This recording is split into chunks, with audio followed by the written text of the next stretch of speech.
dia a todos. Obrigado pelo privilégio de poder estar aqui, né?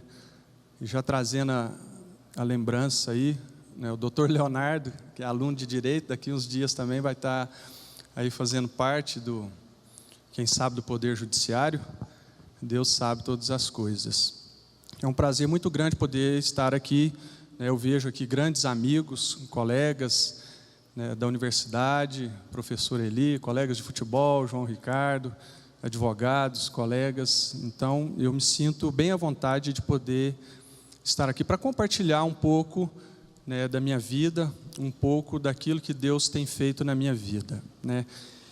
Muito oportuna essa canção que nós cantamos aqui agora, uma canção que fala de sonhos, né, que os nossos sonhos não podem se apagar, né? E esse é o tema que eu escolhi para falar para vocês, para falar com vocês. Qual é o preço do seu sonho? Você já parou para pensar, você já para medir, para avaliar qual é o custo do seu sonho? Qual é o preço? O que você tem investido, né? O que você tem feito, né, para que esse sonho se concretize, para que esse sonho se realize? Há 2 anos atrás, eu estive na Alemanha, numa cidade muito pequena, uma cidade que chama Füssen. E lá nessa cidade, aos arredores dessa cidade, tinha um castelo, tem um castelo lá, ele está lá ainda até hoje, um castelo muito famoso, é o castelo mais famoso da Europa. É um castelo, inclusive, que o Walt Disney, ele se espelhou nesse castelo para fazer lá o desenho da Cinderela, de alguns desenhos animados, foi espelhado com base nesse castelo. E eu estava de férias com a minha família, e eu tenho 2 filhas pequenas, e nós fomos conhecer esse castelo, o castelo do Walt Disney, né? Naquele filme da Cinderela, a réplica é idêntica a desse castelo que se encontra ali nessa cidade. E quando a gente chegou lá, a gente foi estudar a história desse castelo. A história desse castelo. Então tinha um rei da Bavária, o rei Luigi da Bavária, que ele tinha um sonho. Ele tinha um sonho de construir um castelo e de estar acima de todos os reinos e de tornar exaltado o nome dele, a vida dele, que ele pudesse ser reconhecida pela magnitude desse castelo. E aí então ele, em busca desse sonho, ele gastou toda a fortuna dele, ele gastou todo o trabalho, a mão de obra daquele reino, ele cobrava impostos daquelas pessoas ali, em busca de um sonho, explorando as pessoas. Várias pessoas morreram na construção desse castelo. Ele é em cima de uma montanha, numa região montanhosa, com abismos, com penhascos. É um lugar maravilhoso, um lugar que você nunca escolheria para fazer um castelo. E esse rei, ele morreu com 40 e poucos anos, ele não chegou a morar nesse castelo. Ele não chegou a morar, ele foi terminado. Depois da morte dele, ele foi encontrado morto num lago. Segundo alguns historiadores, ele teria se suicidado. Segundo outros, ele teria sido assassinado, né? Tamanha exploração que ele fazia das pessoas para poder construir, para poder tornar realidade o sonho dele, né? E isso me fez pensar, né, quantas vezes nós não temos sacrificado tantas coisas em busca de um sonho, né? Eu já estou com 43 anos e, de certa forma, já vivenciei grandes coisas. E eu tenho visto que as pessoas, em busca de um sonho, têm sacrificado famílias, têm rompido relacionamento com amigos, têm rompido relacionamento com irmãos, têm rompido relacionamento com esposa, têm destruído nações, né? Eu tenho visto nações sendo destruídas em busca das pessoas que estão ao poder dessa nação, de ter um sonho, de ter uma utopia. Qual é o preço do seu sonho? Qual é o preço do seu sonho? Eu venho de uma família muito humilde, de uma família muito pobre. Eu sou natural daqui de Uberlândia, eu passei toda a minha infância ali no bairro Tibério, ali próximo ali ao Carrefour, a Coringa Veículos ali, uma das primeiras casas que teve ali no bairro, naquela região ali, foi meu pai quem construiu, e a gente vivia numa condição muito humilde, condição de pobreza mesmo, né, de não ter energia elétrica em casa, né, de ter a água puxada, encanada de um vizinho que era muito longe. Então, eu vivia uma realidade muito difícil na minha infância e parte também da minha adolescência. E quando você é criança, é natural que toda criança sonha. Você vai conversar com uma criança, você pergunta, qual que é o seu sonho? Ah, meu sonho é ser modelo, meu sonho é ser atriz, meu sonho é ser jogador de futebol, meu sonho é ser um cantor famoso. Toda criança tem um sonho. E eu, muito cedo, comecei a alimentar a minha vida através de um sonho. Eu jogava futebol. E gostava muito de jogar futebol. Jogava futebol na rua, naquelas ruas de terra ali. Eu me lembro que onde é o Carrefour hoje, exatamente ali onde é o Carrefour ali, a gente tinha um campinho de futebol ali, que a gente jogava ali, tinha uma fazenda ali, e para cima ali, a cerealista ali, eles jogavam aquelas palhas de arroz, era tudo descartado ali naquela região. E aí a gente aproveitava aquelas palhas e jogava ali, era um pasto, misturava a palha com a grama e a gente fazia um campinho e a gente jogava ali. E eu comecei a me destacar ali no futebol, e aí um empresário, uma pessoa que era envolvida no ramo de futebol, me viu jogando ali, conversou com meu pai, me levou para uma escolinha de futebol, e ali eu comecei a me destacar nessa escolinha de futebol, e aí havia uma promessa desse empresário de que eu poderia ser um grande jogador de futebol, que ele tinha uma grande experiência, que eu poderia me destacar nessa área. E a partir daí, então, eu comecei a alimentar um sonho de milhares de brasileiros, de milhares de crianças de periferia, que era ser um jogador de futebol. Então, com 13 anos de idade, eu fui levado para o Cruzeiro, e quando eu cheguei lá no Cruzeiro, em Belo Horizonte, foi um choque muito grande. Era a primeira vez que eu tinha saído de casa, e eu comecei a chorar ali. E eles me mandaram de volta para casa. Falou assim, esse menino não vai ter como ficar aqui não. Eu fiquei lá um mês, e eu sentia muita falta dos meus pais, e eu voltei para casa. Eu tenho até um colega atleticano que ele me fala, se você tivesse ido para o Atlético, isso não tinha acontecido. Era porque você estava no Cruzeiro.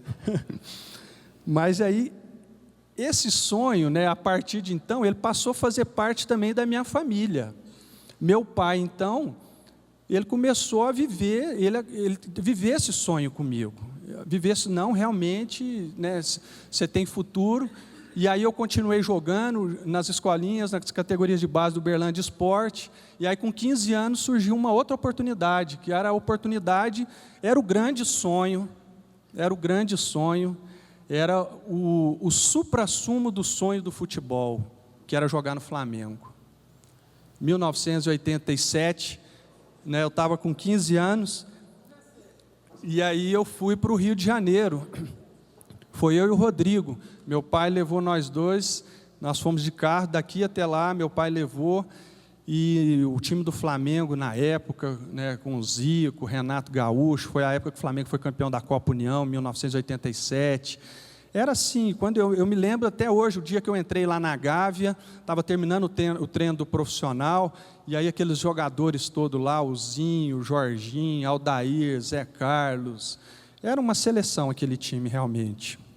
Que me perdoem os vascaínos aí, os outros que estão presentes, mas era realmente um time muito bom, muito diferente do que é hoje, né? Lamentavelmente. Então ali, eu cheguei com 15 anos, eu tinha na minha mente, falei assim, agora eu vou realizar o grande sonho meu, da minha família, eu vou ser um grande jogador de futebol, eu vou ganhar muito dinheiro, eu vou mudar a situação da minha família, tirar daquela situação, as coisas vão mudar lá em casa, né? E aí eu treinava, né? E o time naquela época, o time juvenil do Flamengo, era um time excelente também. Marcelinho Carioca, Djalminha, Marquinhos, Júnior Baiano, Paulo Nunes. E eu estava lá com esses caras, disputando posição com eles, para tentar uma vaga, né? E aconteceu o óbvio. Eu fui dispensado, eles ficaram. Né? Eu não tinha condições, né, um certo dia eu estava lá na concentração, e pior ainda, né, pior para mim, né, porque foi eu e um colega meu e o Rodrigo, e aí chegou a notícia lá, que era para eu ir lá na Gávea, e aí eu cheguei lá na Gávea, e aí o cara estava com um bilhete da passagem de ônibus, e falou assim, infelizmente, né, na sua posição aqui, nós temos muitos jogadores, você não vai ficar com a gente, né, o seu colega vai ficar, o Rodrigo. O Rodrigo depois vai ser vice-campeão mundial de júnior, jogou no Flamengo, na Ilha da Madeira, jogou em Portugal, jogou no Málaga, na Espanha, foi um jogador profissional. Então aquilo foi como se pegasse o meu sonho, colocasse dentro de um saco, fechasse a boca do saco e jogasse dentro de um rio. Foi assim, eu voltei para casa arruinado, desesperado. Mas quando a gente tem um sonho, né, e quando a gente não tem a sabedoria de Deus, quando a gente não tem a direção de Deus, você acha que a sua vontade, que o seu sonho vai acontecer. E aí você começa a sacrificar, a buscar de toda forma que aquilo aconteça. E eu não desisti, e aí com 17 anos, eu tive uma nova oportunidade, eu fui levado para o Juventus, para São Paulo. Um outro empresário me viu jogando, e me levou para o Juventus. E aí lá no Juventus, né, eu saí de casa com uma chuteira, fui para São Paulo, a minha mãe não queria que eu fosse, e o meu pai insistiu, não, ele tem que ir, porque ele tem potencial, e eu cheguei lá em São Paulo, com 17 anos, aí eu conheci mesmo o que é o mundo do futebol, né, porque a gente vê aí, né, o Neymar, o Daniel Alves, o Messi, a gente tem uma ideia do mundo do futebol, mas a gente não sabe o que acontece realmente no mundo do futebol. A podridão que é o mundo do futebol, as coisas que acontecem nos bastidores do futebol. E aí, mas como eu estava em busca de um sonho, que eu tinha que ser um grande jogador, você começa a abrir mão de várias coisas, você começa a sacrificar várias coisas, princípios, valores, para poder o quê? Para poder conseguir realizar o seu sonho, porque eu tenho o direito de ser feliz, eu tenho o direito de conseguir o meu sonho, de lutar o meu sonho, de lutar pelo meu sonho, né? Não é isso o que move o mundo, não é isso que o mundo apregou, que você tem que ir em busca do seu sonho, que não importa, que você não pode desistir. E então, eu estava praticamente com um contrato assinado com o Juventus, tinha dado certo o meu período lá, o meu período de teste, eu já tinha feito um jogo na Vila Belmiro, uma preliminar do Santos, tinha feito um jogo em São Carlos, estava tudo certo, até que um dia eu entrei na concentração, e tinha duas pessoas ali dentro de um quarto, era debaixo de uma arquibancada, lá na rua Javari, quem conhece São Paulo, as instalações do Juventus. O Juventus, na época, era um time revelador de grandes jogadores. E essas duas pessoas ali eram dois atletas de Cristo.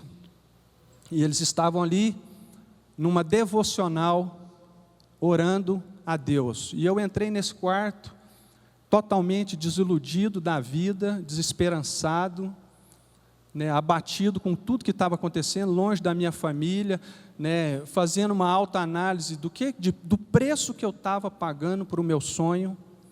E ali então eu tive a oportunidade de conhecer aquele que realmente iria mudar a minha vida, que iria realmente me dar um sentido para a minha vida, ordenar as coisas na minha vida, revelar o plano, o grande sonho que Ele tinha para a minha vida, que era Jesus Cristo, Então eu terminei aquela reunião com eles ali. No outro dia, eu lembro como se fosse hoje, no outro dia, eu acordei de manhã, tinha uma Bíblia em cima da mesa, eu peguei aquela Bíblia, peguei o metrô, fui para a estação Tietê, peguei o ônibus e voltei para Uberlândia. No outro dia, peguei o dinheiro emprestado com um atleta lá e falei assim, esse lugar aqui não é para mim, não é para mim.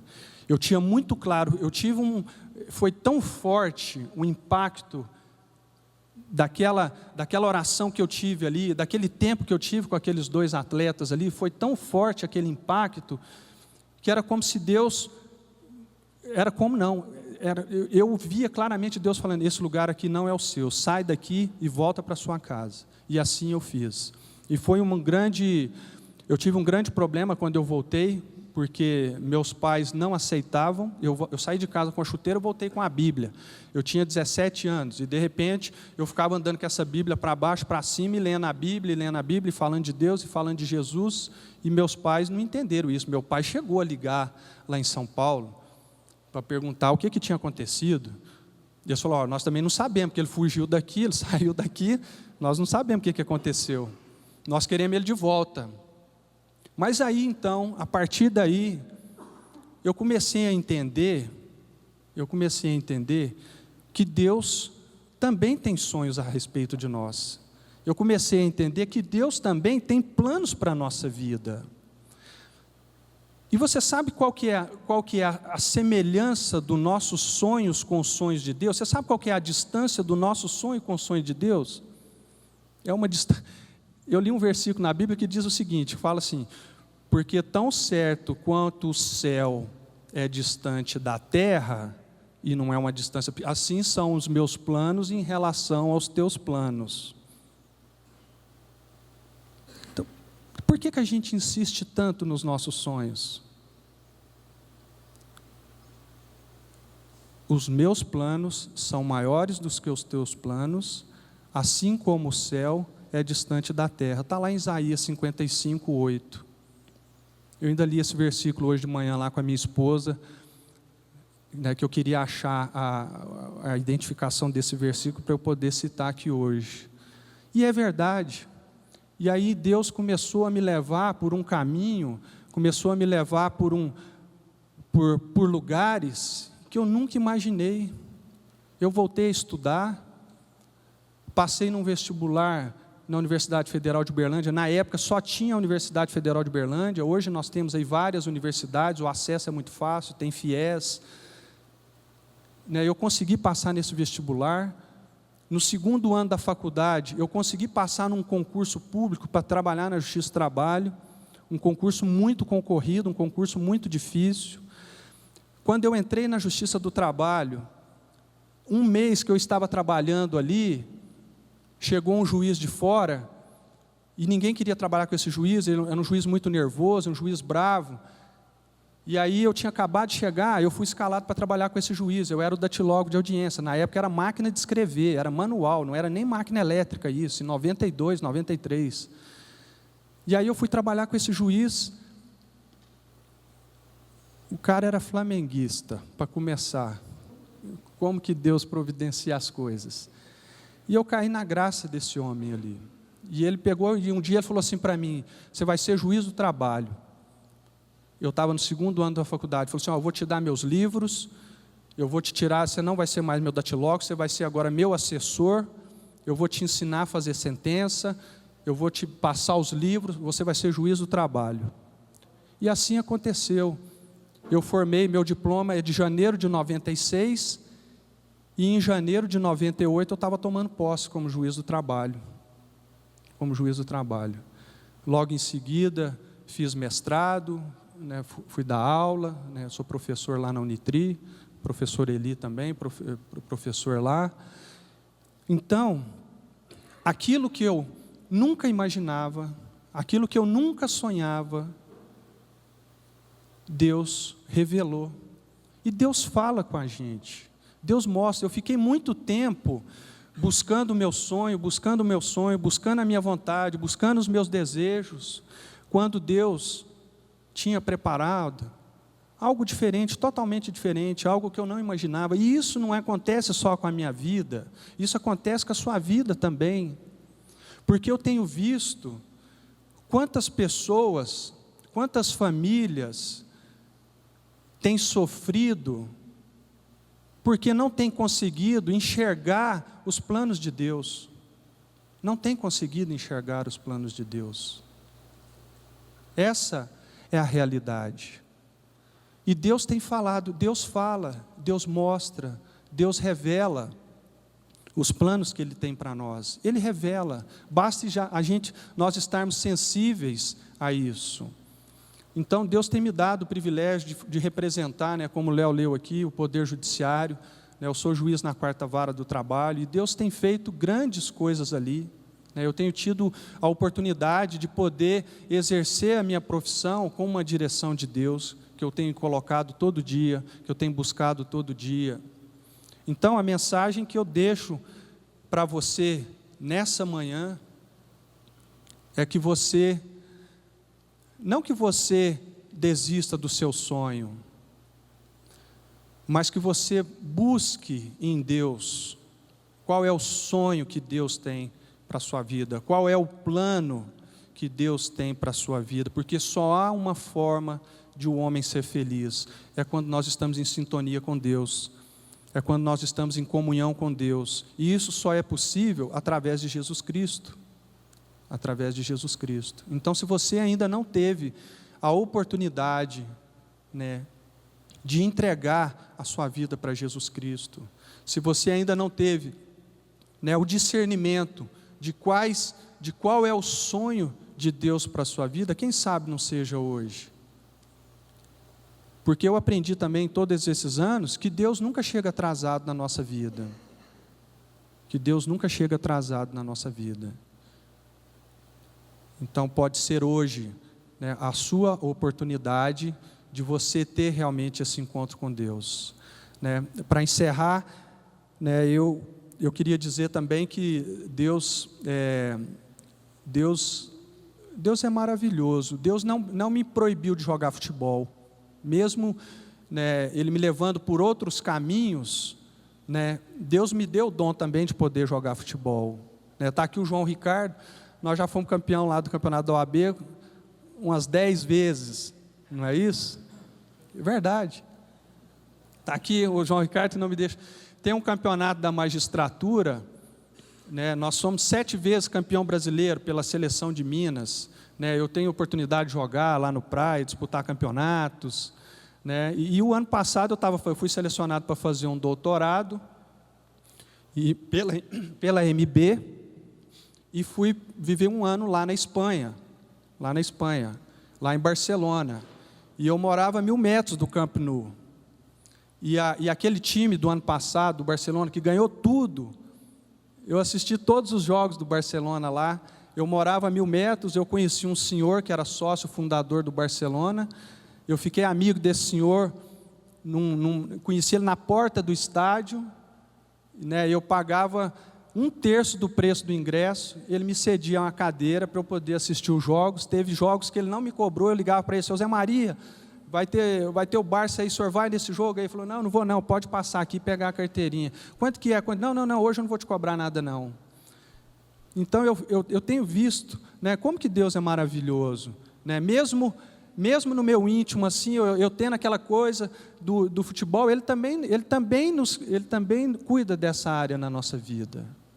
Eu não falo isso para orgulho, eu falo isso porque eu sei do amor de Deus pela minha vida e do amor de Deus pela sua vida. E os planos que Deus tem para a sua vida é planos de paz, planos de alegria. Deus abençoe a todos, e mais uma vez, muito obrigado. Eu acho que eu passei um pouco do tempo, vocês me desculpem.